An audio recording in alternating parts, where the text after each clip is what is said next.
guys, nk'ibisanzwe ni Ishimwe Cedric, akaba ari teacher w'amasomo agiye atandukanye here on YouTube. So in today's video tugiye kurebera hamwe the Cold War cyangwa se intambara y'ubutita yabaye mu 1947 kugera mu 1991 hagati y'Abanyamerika ndetse na Leta Zunze Ubumwe z'Abasoviet USSR.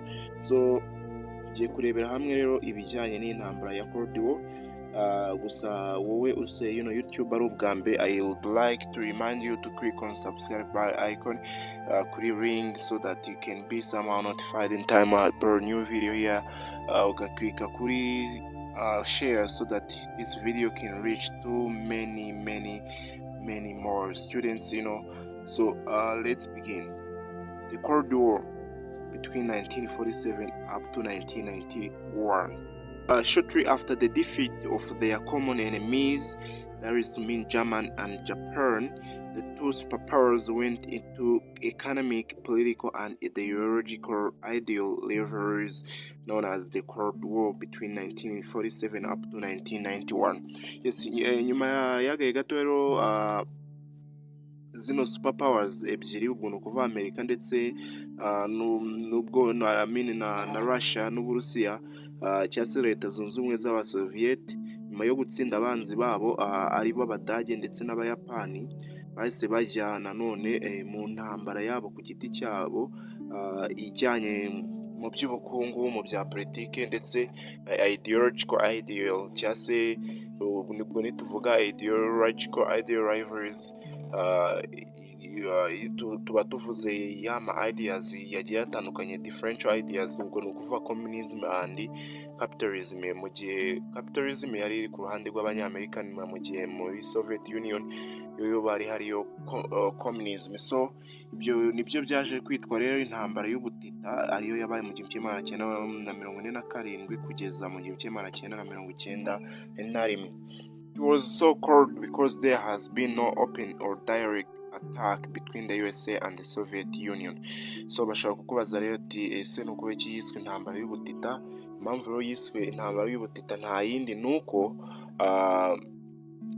iyi ntambara ntabwo higeze habaho kwatakana mu buryo bweruye cyangwa se ngo habeho kurasana mu buryo bweruye hagati y'Abarusiya ndetse n'Abanyamerika. Yari intambara itari yino ntambara isanzwe y'amasasu. So let's go with the point 7.1.1, which is causes of the Cold War. Tugiye kurebera hamwe ibyatumye habaho ino ntambara y'ubutita.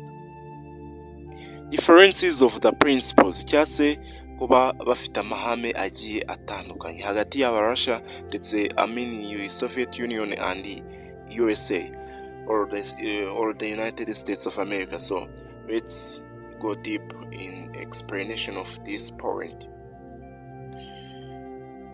The basic cause of conflict lay in the differences of the principle between the communist states and the capitalist or liberal democratic states. The USA was capitalist while USSR was communist. So ngo imwe mu mpamvu z'ingenzi zatumye habaho amakimbirane cyangwa se conflict cyangwa se disagreement hagati y'Uburusiya ndetse na USA, hagati ya Leta Zunze Ubumwe z'Abasoviet ndetse na USA, kuko icyo gihe nyine Russia ntiyari yakabaho, iza mu kuba bafite amahame agiye atandukanye. Ubwo ni ukuvuga ati amahame y'ibihugu byari bigendera kuri gikomuniste ndetse n'ibindi byari bigendera kuri capitalism cyangwa se ari byo capitalist states cyangwa se liberal democratic states. USA rero yo yari yaba capitalist mu gihe USSR yo yari yaba communist.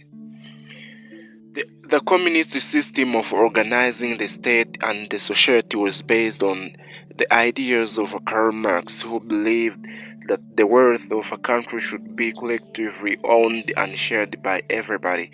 Yes, noneho iyo systeme ya gikomunisme yari bwari uburyo bwo kuorganiza cyangwa se kugenzura igihugu cyangwa se state ndetse n'abantu aribo societe cyangwa se society, ariko ubwo buryo bwari bwarazanywe n'umufilozofe w'umudage ariwe witwa Karl Marx. Yari ari umupolitisiye, akaba ari n'umwekonomiste, akaba n'umufilozofa ariwe Karl Marx. So ibyo bitekerezo bya Karl Marx nibyo byazanye iyo communism ariyo abarusiya bagenderagaho. Ni communism abantu bizeraga yuko ubutunzi bwose bw'igihugu bwaba owned cyangwa se bukasangirwa collective bose hamwe, nta n'umwe uvuze ati mfite ikintu cyanjye ku giti cyanjye private, byose bikaba byakontororerwa hamwe, buri wese nta mukire nta mukene. He believed that the wealth of a country should be centrally planned and the interests and well-being of the working classes should be safeguarded by social policies. We yizeraga yuko rero ubutunzi cyangwa se umutungo w'igihugu wajya mu maboko y'abaturage, noneho inyungu zawo zose zikaba ziri mu bakozi cyangwa se abantu bose, noneho ibyo bigatuma working classes should be safeguarded by social policies, cyangwa se aba abantu bakora bakaba barebererwa n'ingamba za gisosiyete cyangwa se ingamba z'imibereho myiza. Icyo gihe rero ni government bikontorora buri mutungo wose, ukaba nta muntu n'umwe ufite umutungo we ku giti cye cyangwa se private owner of the property, byose biba biri public. Nta muntu n'umwe ufite inganda ziwe, amamodoka yiwe, amazu yiwe, ubutaka bwiwe, byose biba ari ibya government, noneho bikaba shared kuri buri muturage wese akaba afiteho share. The driving forces behind capitalism, ubwo hano twavuye kuri communism tugiye kujya kuri capitalism. Bakatuvuga ngo the driving forces behind capitalism are private enterprise in the pursuit of making profits and the preservation of the power of private wealth. Yes, imbaraga rero ziri inyuma ya capitalism ni ukugira inganda ziri private cyangwa se amakampani yari prive y'abantu ku giti cyabo mu kuba wagira inyungu. Yes, bikaba binarinda imbaraga z'umuntu ku giti cye, private wealth, z'ubutunzi bw'umuntu ku giti cye. In fact, ever since the world's first communist governments, most the capitalist states viewed it with mistrust and were afraid of communism spreading to their countries. Mu by'ukuri rero kuva isi yose, kuva igihe nyine uri kumva capitalism niyo yatangiye, ariko nyine Karl Marx abona atari nziza, ariko nyuma yaho aho communism yari itangiye kugira mu bihugu, hatangiye kubaho guverinoma zigendera kuri communism. Ibihugu byari bisanzwe bigendera kuri capitalism byatangiye kuyibona ibyayizera, bigatangira no gutinya ko yagira iki yakwirakwira ikagera no muri bya bihugu byari bisanzwe bigendera kuri capitalism, noneho nabyo bigatangira kugendera kuri communism. However, the need for self-preservation against Germany and Japan caused the Soviet Union, the USA, and the Great Britain to forget their differences and work together, but as soon as their common enemies were defeated, the two camps were highly suspicious of each other's intention. Yes, bakatubwira ati rero mu gihe cy'intambara y'isi yose, ibihugu byashize, ubwo ni ukuvuga ati igihe bari kurwanya Abadage ndetse n'Abayapani, Abarusiya ndetse n'Abanyamerika ndetse n'Abongereza baje kwibagirwa ibyo byose bibatandukanya, noneho bakorera hamwe. Yes, bakorera hamwe kugira barwanye their common enemies aribo Abadage n'Abayapani. Gusa nyuma yaho bamaze gutsinda abo Badage n'Abayapani, bahise babona umwanya wo kongera bakagira iki, bakongera nabo kurwana hagati yabo, bari guteza imbere za ideological ideals arizo communism na capitalism. Ubwo rero Abarusiya nyuma yo gutsinda intambara y'isi ndetse bari hamwe n'aba USA, bahise batangira urugamba ariyo Cold War. Uri kumva nyine Cold War yanabaye nyuma y'intambara ya kabiri. Yes, mutual mistrust between two camps. I mean, nizere yuko point you vision the differences of the principles, knowledge of principles, akaba ari communism na capitalism. Communism ikaba ari iy'aba USSR, capitalism ikaba ari iy'aba USA cyangwa se abanyamerika. Mutual mistrust between two camps, ukutizerana hagati y'ama two camps, ubwo ni ukuvuga hagati y'aba Russia ndetse n'aba USA. During the war, American President Franklin Delano Roosevelt was inclined to trust Stalin, but his successor Henry Truman was more suspicious and toughened his attitude towards the communists.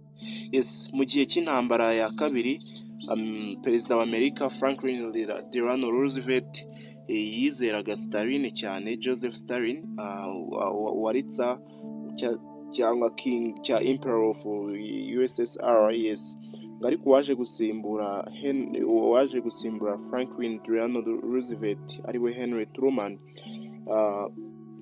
we ntabwo yizeraga cyane, yari afite amakenga cyane, kandi nanone akagira imyitwarire itari myiza cyane ari kurwanya abakomunisme.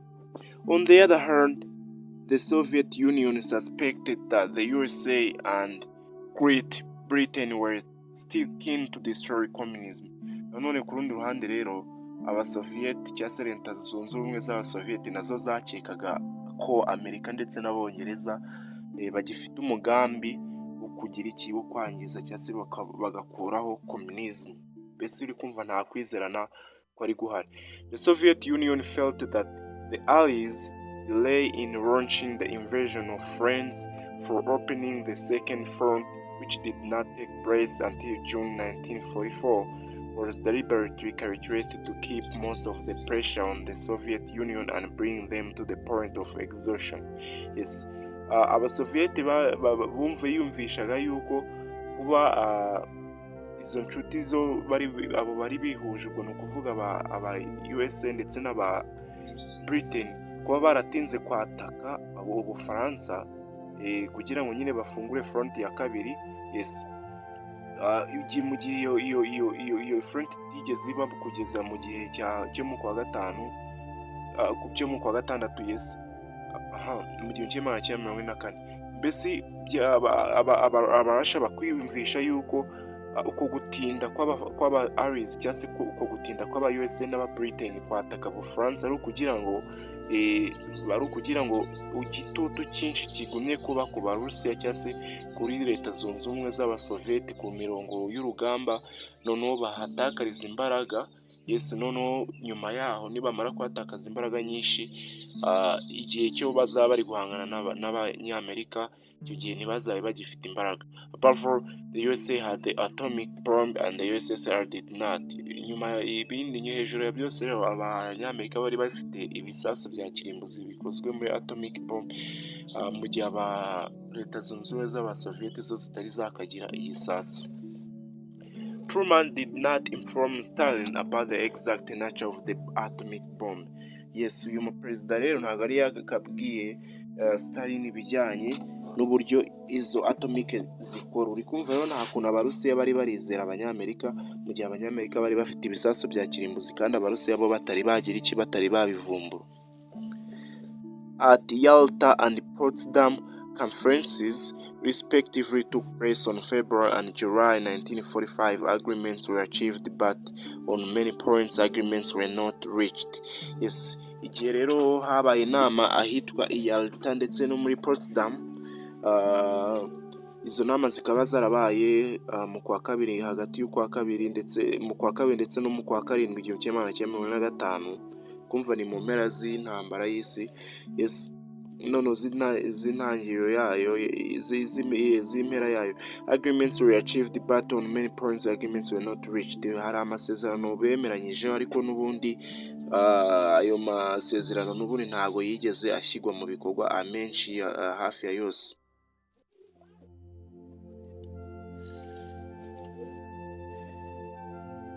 For instance, At Yalta Conference, Roosevelt and Churchill were not happy that Stalin should be given all German territory east of the rivers Oder and Neisse.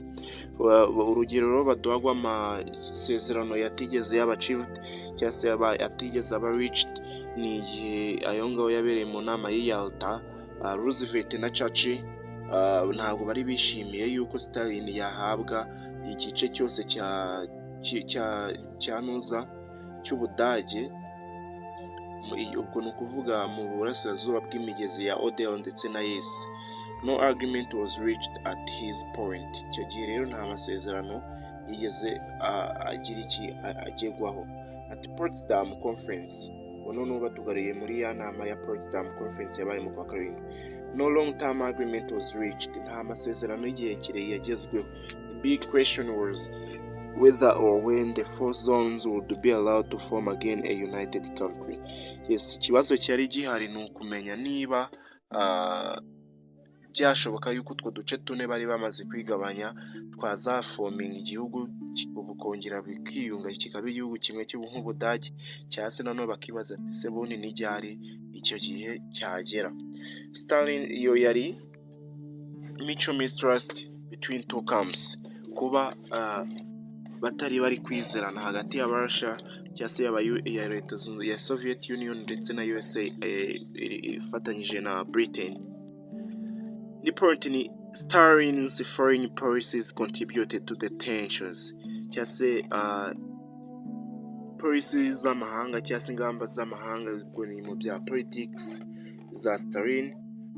Politike y'amahanga ya Stalin yagize uruhare nayo mu gutuma habaho tensions cyangwa se mu gutuma habaho izo wars cyangwa se iyo Cold War.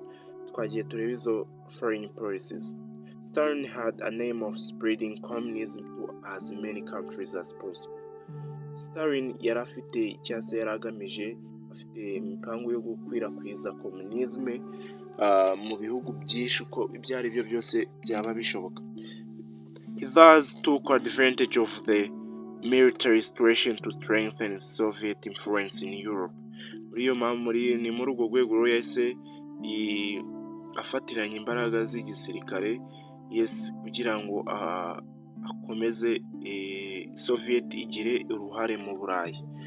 As the Nazi armies collapsed, Stalin tried to occupy as much German territory as he could and to acquire as much land as he could to get away from countries such as Finland, Poland and Romania.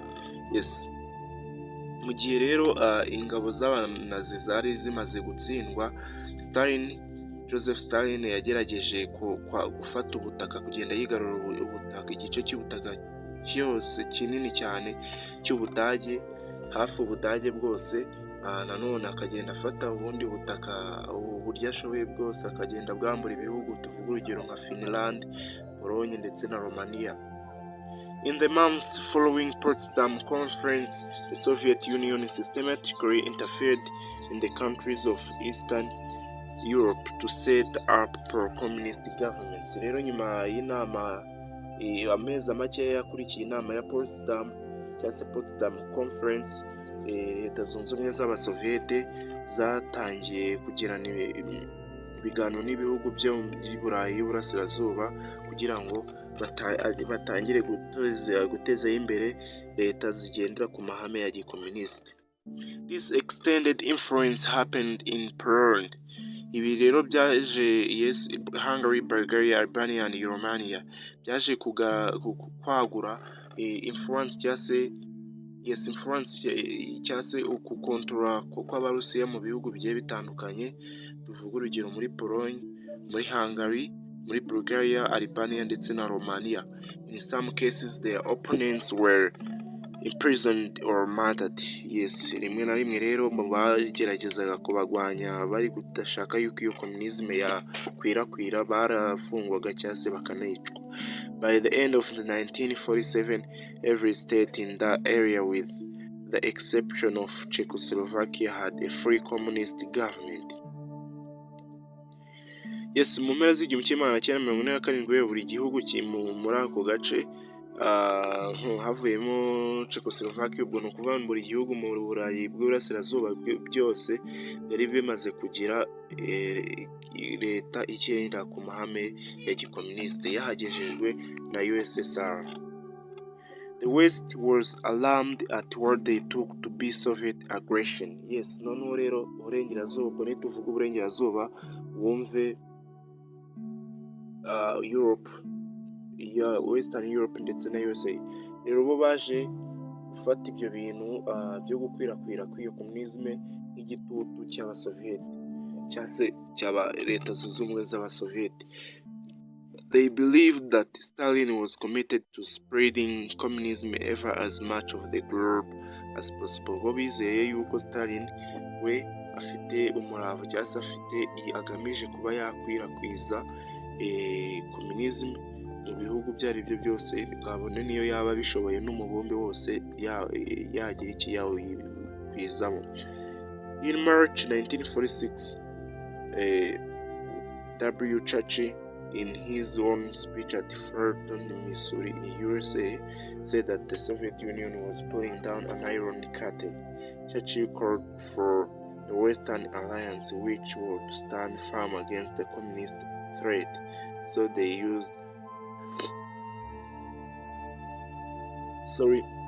the USA decided to contain communism.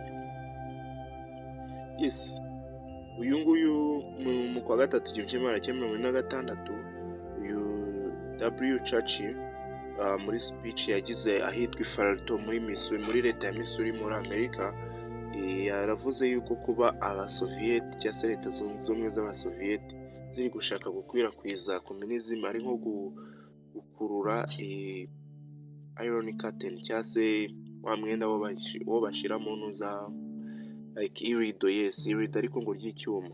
Churchill yahise ahamagara ibindi bihugu byo bari biyunze byo muri Amerika, yes noneho bafatikanyiriza hamwe barwanya communism, leta ya gikomunism cyangwa se gukwirakwira kwa communist ideas ikwirakwijwe n'aba Russia. Yes, indi cause ya Cold War cyangwa se intambara y'ubutitani, American Containment Policy. Ubwo nituvuga Containment Policy wumve buryo ki Amerika ndetse n'ibindi bihugu by'i Burayi byatangiraga, ariko cyane cyane especially Amerika, kuko hano turi kwibanda kuri Amerika ndetse na USSR cyangwa se Soviet Union cyangwa se leta zunze ubumwe z'abasoviyeti. Aho rero American Containment Policy ishatse kuvuga uburyo ki abanyamerika batangiraga kugenda bigarura ibindi bihugu bigiye bitandukanye bitari byakageramo communism mu buryo bwo kwihagarika binyuze mu mfashanyo, aho bagenda bohereza ibyo kurya, ibindi bikoresho bya gisirikare, mbese bakagenda bafasha ibihugu bitari byijoininga kuri communism kugira ngo nabyo ntibizayakire ngo bibe communist governments. Reka tuyige deep turebe ibyayo. American Containment Policy. Containment was a cornerstone of Western policy against the spread of communism. Iyi policy ya containment y'abanyamerika yari key policy cyangwa se cornerstone cyangwa se policy yo iyi policy yari ibuye ryo mu mfuruka cyangwa se ibuye ry'ingenzi cyangwa se yari key cyangwa se ni policy yari ingenzi cyane iyo bifashishaga cyangwa se wavuga ko yari nk'intwaro yabo bari bafite yabashaga guhangana gukwirakwira kwa communism.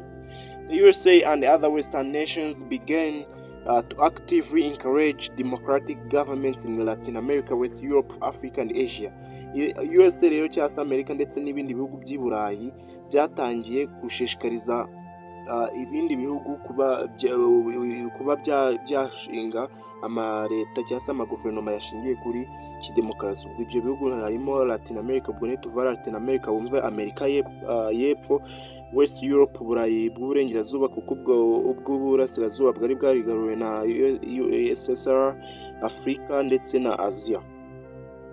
The USA sent amount of food and military supplies to countries around the world to stop the spread of communism. USA cyangwa Amerika yahise itangira kohereza ibyo kurya ndetse ibikoresho bya gisirikare ku bihugu bigiye bitandukanye byo mu isi, nyine ikabafasha kugira ngo bihagarike kugumya iyo rapid spread of communism, ku kwiyongera cyangwa se gukwirakwira kwa communism.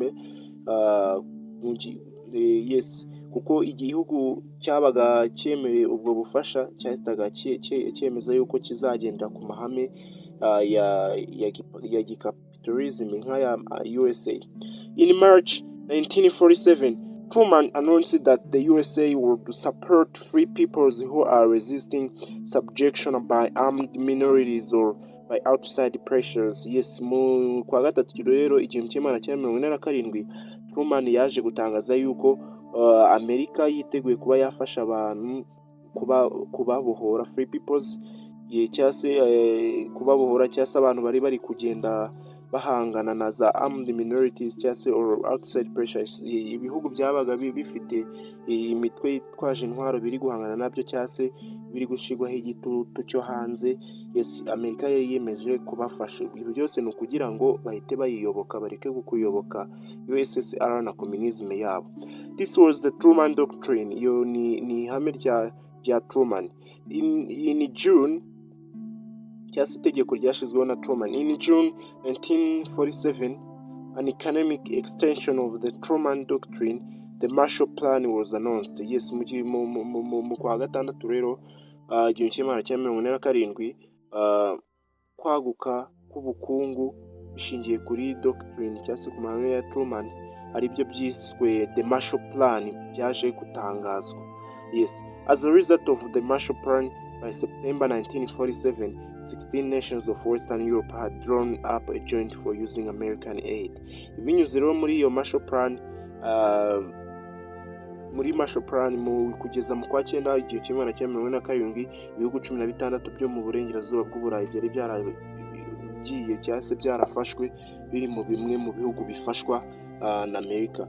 Iyo Marshall Plan rero yari economic plan yazanywe n'uyu mugabo Truman, uyu mu president yazanywe n'uyu Truman, akaba ari economic policy aho bafashaga nyine ibyo bihugu. Rero ibyo bihugu byemeraga imfashanyo ya Amerika byahitaga bijya munsi cyangwa se bijya mu murongo wayo bikurikiza amahame yayo ya gicapitalism. Ubwo American aid ya Marshall Plan wayigereranya like USAID. Nubwo Donald Trump right now in 2025 yayikuye. By 1951, therefore, Americans' economic warfare policy was enshrined in various pieces of legislation. The premise was that any assistance in building up the Soviet economy by the sale of Western goods with direct or indirect military application presented a danger to U.S. national security. Yes, ngo mu 1951 rero kubw'iyo mpamvu America's economic warfare policy was enshrined in various pieces of legislation. Cyangwa se nyine mu yandi magambo, iri tegeko rya economic policy cyangwa se economic warfare policy bwo kurwana intambara binyuze mu buryo bw'ubukungu, iryo tegeko ryaje gushyirwa mu mategeko ya America. The promise was that any assistance in building up the Soviet economy by the sale of Western goods with direct or indirect military application presented a danger to US national security. Yes, byari bigaragara yuko kuba wafasha kubaka ubukungu bw'abasoviete binyuze mu kuba bagura ibicuruzwa byo mu Burayi, ndetse no kuba habaho military application, ibyo byose byagaragazaga nk'icyago cyangwa se ingaruka mbi kuri United States cyangwa se ku mutekano wa Amerika.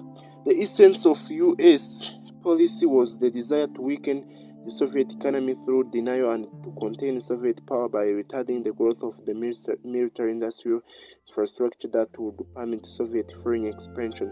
Yes, rero impamvu rero US yazanye iyo policy kwari kugira ngo bace intege ubukungu bw'abasoviete binyuze mu kuba bakanga ndetse no gufatira mbago cyangwa se mu kuba bagerageza gusubiza inyuma iterambere ry'inganda za gisirikare, nyine bari kwanga kugura intwaro zabo z'Abarusiya, gusubiza inyuma inuza infrastructure cyangwa se ibikorwa remezo. Ibyo byose byari biratuma abasoviyete babona izo mbaraga zatuma nyine bagura bagakora icyitwa foreign expansion. Moreover, Washington recognized that this policy would be ineffective if it did not secure allied cooperation. Ariko ngo Washington cyangwa se leta ya Amerika nanone yabonye yuko iyi policy mu by'ubukungu ishobora kutagerwaho cyangwa se kutamera neza mu gihe batari barita kuri cooperation cyangwa se ku mubano wa bya bihugu bari bafitanye umubano mwiza, ngo ni kuba like uza Britain. The United States therefore used a mixture of positive Marshall Plan aid and negative Battle Act incentives to achieve this cooperation. Yes, none kubw'iyo mpamvu rero leta zunze ubumwe za Amerika zakoresheje uburyo bwiza bwo wakita buri positive, aribwo bafashe bino byo gukoresha intwaro, byo kugira imfashanyo aribyo Marshall Plan aid, nanone n'ubundi buryo bubi aribwo bujyanye n'urugamba, yes, kugira ngo bagere kuri ibyo ngibyo, bagere kuri ubwo bufatanye.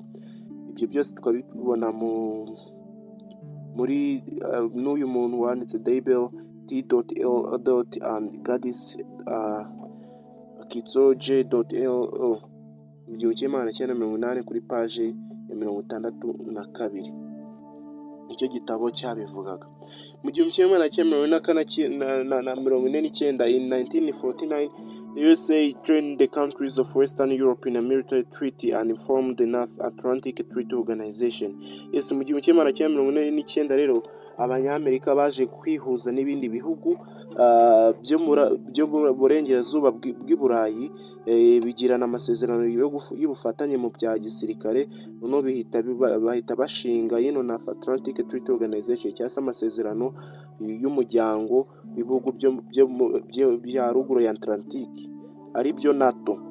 The members promised to help one another in case of an attack from the Soviet Union. Rero iyo NATO yaje, ubwo nyine byumvikana yuko mwese mumenya aho NATO yaturutse.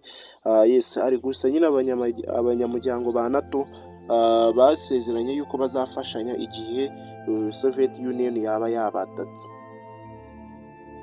They formed an armed force made up of soldiers from each country. Ni 19 noneho baje kugira nyine igisirikare gihuriweho n'abasirikare bose baturutse muri buri gihugu cy'ikinyamuryango cya NATO. In 19 ubwo nyine uri kumva yuko iyi NATO isa nkaho yashinzwe neza mu 1949. In 1959, Greece and Turkey joined NATO, and the Americans later established the rocket base on the Turkish-Soviet border. Yes, mu 1952 Abagiriki ndetse na Turukiya byaje kwijoininga nabyo byinjira mu muryango wa NATO. Ibyo bihugu by'i Burayi cyangwa se na Amerika irimo. Yes, noneho ikinjira mu muryango wa NATO, abanyamerika rero bahita bashira inuza base yo kujya barasiraho ibisasu bya kirimbuzi ku mupaka uhana leta zunze ubumwe z'abasoviyete ndetse na Turukiya. After the victory of communism in China in 1949 with Australia, New Zealand, and in 1954, these three states with Great Britain and France set up the South East Asian Treaty Organization. Yes, ngo mu gihe rero Abarusiya baje kwigarurira Ubushinwa, nabo bakabibona intsinzi bakestablishingayo communism mu 1949. Australia naho na New Zealand ndetse mu 1954 nabyo niko byagenze, naho bahashinga leta za kikomunisme. Ngo ibyo bihugu ko ari bitatu, yaba Ubwongereza, Ubufaransa ndetse n'ibindi bihugu byo mu majyepfo y'uburasirazuba bw'i Burayi. Yes,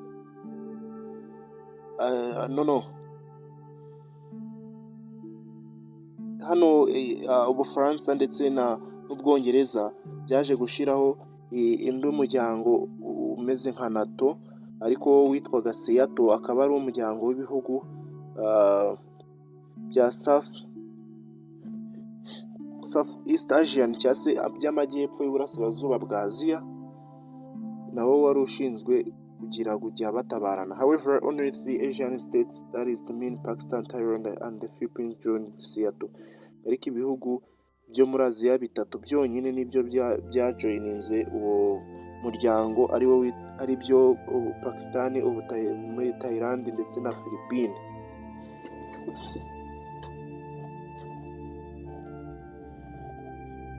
Iyo niyo yari American Containment Policy. Tukarebamo ibyo bya Marshall Plan byose. Indi ni the Soviet Union response to American Containment Policy.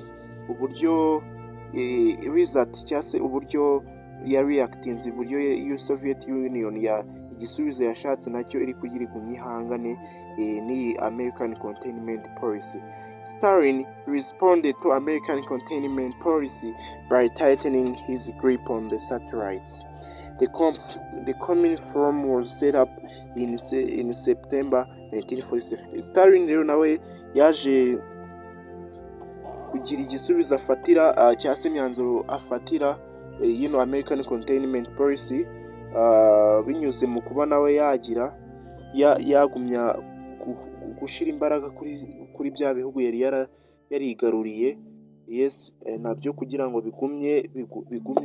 bigumane ya system y'imiyoborere cyangwa se y'ubukungu yabigejejemo, cyangwa se za leta yabashe gushyiraho zigendera ku mahame ya gikomunism. Nibwo rero yaje gushyiraho indi policy yitwa Communiform, nayo akaba ari economic policy, akayishyiraho mu 1947 mu kwa 9. Communiform rero ngo it was an organization to draw together the various European communist parties. Bwari uburyo iyo gushyira iyi Communiform cyari kigambiriye ni kugira ngo nanone bya bihugu bifite biyobowe mu buryo bwa gikomunisite byongere byishyire hamwe. In 1949 the Molotov Plan was introduced, offering Soviet aid to the satellites. Noneho mu 1949 nibwo bazanye Molotov Plan. Noneho iyo Molotov Plan bwari uburyo rero USSR yari itangiye kuha ubufasha kuri bya bihugu za leta yigaruriye.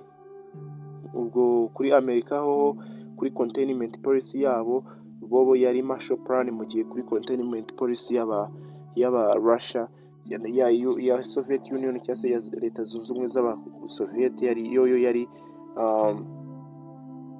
Molotov Plan. Another organization, Council of Mutual Economic Assistance, Comecon, was set up to coordinate their economic policies. Yes, Comecon rero ni yo organization cyangwa se umuryango waje gushyirwaho ariyo mu magambo arambuye Council of Mutual Economic Assistance cyangwa se Council y'ubwisungane cyangwa se imikoranire mu by'ubukungu n'ibifasha mu by'ubukungu. Iyo nayo yaje gushyirwaho kugira ngo igenzure izo economic policies z'iyi Molotov Plan. Mu 1955 a similar group of NATO, in 1955 a similar group of NATO was set up in the communist camp. Nabo baje gushinga itsinda rigiye kumera nka NATO mu 1955 muri bya bihugu bigendera ku mahame ya gikomunist. Warsaw Pact, this was made up. Warsaw Pact ni igihe binyuze nyine muri ayo masezerano haje gushinga itsinda rimeze nka NATO. This was made up of all the communist countries of Europe except Albania and Yugoslavia. Iyi rero iyi tsinda rigiye kumera nka NATO ryari rigizwe n'ibihugu byose byagendera ku mahame ya gikomuniste byo mu Burayi, havuyemo Albania ndetse na Yugoslavia. Izo zari causes of the Cold War cyangwa se intambara y'ubutita yabaye hagati ya USA ndetse na USSR, and this was Cedric, the teacher of history, and the other other numerous various subjects here on YouTube, and that is entertainment I hope you have gained something. So please click on subscribe button, please click on like and share this video, and even click on the ring so that you can be somehow notified anytime we upload new and other bang videos here on YouTube. So thank you. Tuzarebera hamwe part 2 turebera hamwe wait izi zari causes nizo tumaze kubona muri iyi part 1. iya kabiri tuzarebera hamwe the main phases of the Cold War, cyangwa se bimwe mu bintu by'ingenzi byagiye biranga ino ntambara y'ubutita. Thank you for being with us. I really love you guys. Thank you.